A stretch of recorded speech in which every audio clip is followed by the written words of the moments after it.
Hey, what's up? This is Chosen, and I am recording this video in honor of the Classic Arena Takedown Tournament that is going to be starting soon, where we can only use 4 different factions in the Corrupted Alliance, which is going to be Dark Elves, Demon Spawn, Undead Hordes, and Night Revenants. So we'll talk about how I expect this tournament to go when it goes live, and then we will also dive into the team that I am initially kind of thinking I'm going to be using for this tournament, and then I will even pull up a sheet and we will go over some of the top 10 champions that I think are going to be available in the game from a legendary perspective and also from the non-legendaries. So let's get into it.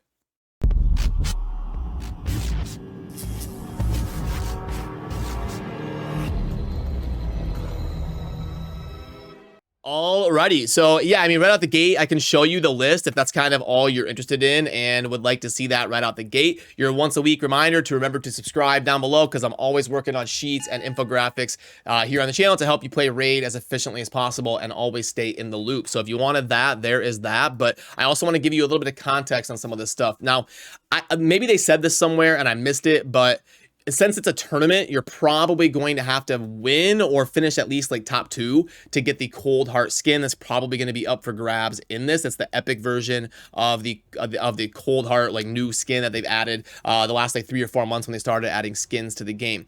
And you're going to have to be using champions only from the those 4 factions to go into the arena tournament or into the classic arena to win points. Now we see the Fire Night tournament one that is already live. I've already done a video on this. You can see they've got a void shard over up on the top right, and then they don't have like a skin or anything for grabs up for winning it. But you can see that I've only got about 5 to 10% participation rate in this special Fire Night tournament. Now I've had some people tell me in comment sections and stuff that they have like 10 people already over 1,000 points in their Fire Night tournament. And you can see I've only got 1 person over 1,000. So there's lots of RNG in these different tournament groups. So you're going to have to kind of monitor how lucky or unlucky you get in the Classic Arena Takedown groups based on if you really want to go hard in the paint trying to win the Coldheart skin and participate in building a specific team for this specific tournament. But if I had to guess before it's live, which by the way, we may have to do another video here on the channel clarifying some things if I make some mistakes in predicting this, or if there ends up, needing some clarification on if it makes sense to kind of go after this for the tournament or not. But anyway, in the Fire Night tournament, I expect most groups to be around like 5 to 10% for a participation rate. For the Classic Arena Takedown, it'll probably be a little bit higher because everybody kind of does the arena every day. But I don't know, because the Fire Night tournament has a 2x Savage boost going on right now, and Savage is a very good set. So they could both be around 10%, but I think the Classic Arena Takedown is going to have a little bit higher participation rate if I had to guess, in terms of people at least trying to put together a Demon Spawn team to go in there and farm the Classic Arena. So then for the team that I'm personally going to be using, you can see it up there. We've got Duchess in the lead, Candrafon. They are a dream team, a perfect in unison tandem. They work so great together. And then in my 2 flex spots, I've got just some toughness and some utility, some block revive, some speed up, some defense up, some strengthen, and all the different stuff that Lydia and Mithrala are going to be providing. One note, if you are going to be using Candrafon, you probably want to go in and set the on the hunt ability to not go off, because Candrafon is a damage dealer. We need him doing damage every single turn. We can't take a turn off and then let our opponents kill us or something. So the users of Candrafon, it's very common to turn off the on the hunt ability, especially if you are pairing him with a Veil champion like Duchess, because you're already going to be proccing the passive here where we get the bonus damage from having the Veil buff. So just consider turning off the self buff there from Candrafon. But hopefully I'm trying to put together a team where I don't have to change too much gear around, and I've got enough ability to, or a strong enough team without having to like move gear around, spend a bunch of silver, and I can kind of lazy farm on full auto without having to manual too much. And I'm hoping a team like this will kind of take me down that path. And I can show one more fight here, but yeah, it's going to be tough because on defense, they can probably use all champions, and you're going to be fighting against all champions with only champions from 4 factions. So it is going to be a little bit difficult. You're just going to have to kind of go through and look for some of these teams that you think you can realistically take down. And we'll see how I can do here on this one. So they're using the new Voidlego Raka that I thought was really good, but everybody kind of thought that I was rating her too high. I just like the general utility, how it was kind of like a budget Duchess. But yeah, so anyway, that's a look at the team that I'm going to be using and kind of the thought process that went into that.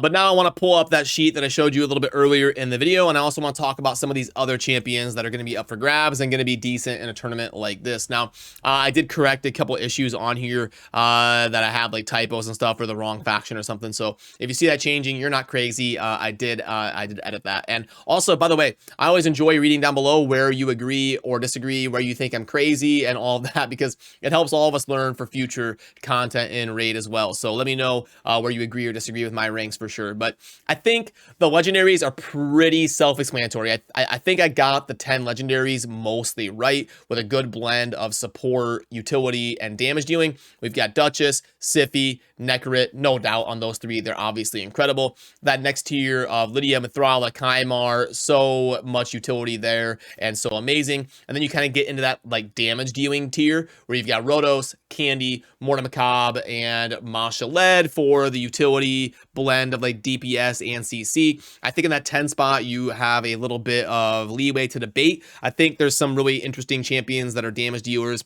like the Bomber, and different, new champions like Shemnoth, Gaius. Like, there's a few arguments and a few champions that I feel bad leaving off of here. Also Soulless. Gosh, let me shrink this down and we'll talk about some of this stuff. I feel bad leaving Soulless off of there.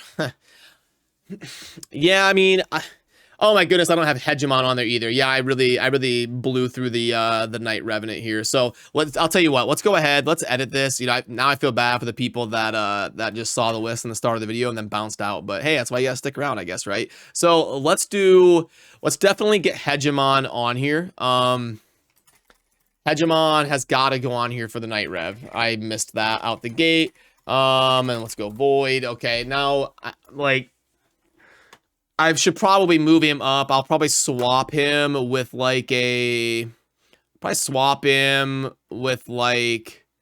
Candy. Yeah, all right. I feel decent about that.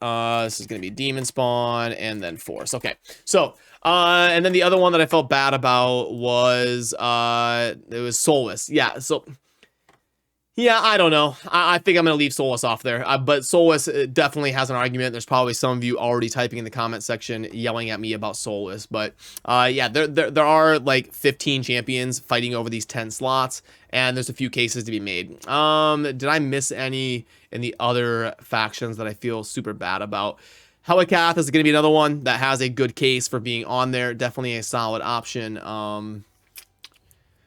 Yeah, I think I got it mostly right. The Undead, I think I got it mostly right. And then with the Dark Elves, like Blind Seer is really solid, but I don't think I can quite get a full wait for the block revives is really cool, but so yeah, I think I feel pretty good about that legendaries, but there are obviously some arguments to be made for a few champions.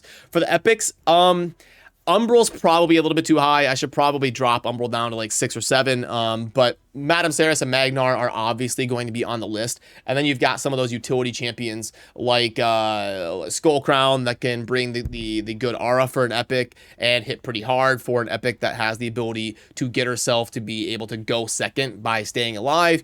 And then all the utility of Rion, Rector with the revives. Seeker can place the clutch defense ups and also fill in turn meter gaps plus boost your team's attack. Gorgorab with the revives is a really good early game, mid game option. So I feel pretty good about the epic list. Did I leave any like obvious choices? Other than placing Umbral too high, I feel pretty good about it. Like Dark Elaine's a good Torment counter and stuff like that. There's definitely some other decent epics, but I think I feel okay with it. There's some fun strategies with Kytus. But yeah, Miscreated Monster is decent, but yeah, I think he's kind of been power crept in the arena capacity over the last couple of years. So yeah, anyway, that's gonna be my final list, but definitely let me know where I'm right and where I'm wrong, and where you think that I should have adjusted things, because it's always fun to hear that input as well. And if you're gonna be going after the Coldheart skin, I should probably show you what that looks like and talk about that Coldheart skin, because that's gonna be kind of the main gist of what is up for grabs in this.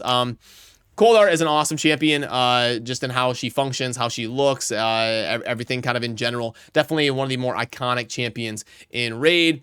And the skins they have here for her are pretty cool. That flaming hair is ridiculous. I love it. Yeah, so I think it's going to be fun to see how that tournament shakes out and how active the groups are. And if you're going to be putting a team together to participate in the classic arena takedown tournament for the Coldheart skin and the different rewards, good luck putting your team together. And again, remember to subscribe on your way out down below if you enjoy daily Raid Shadow Legends content. I will see you soon in the next video. Thanks for watching.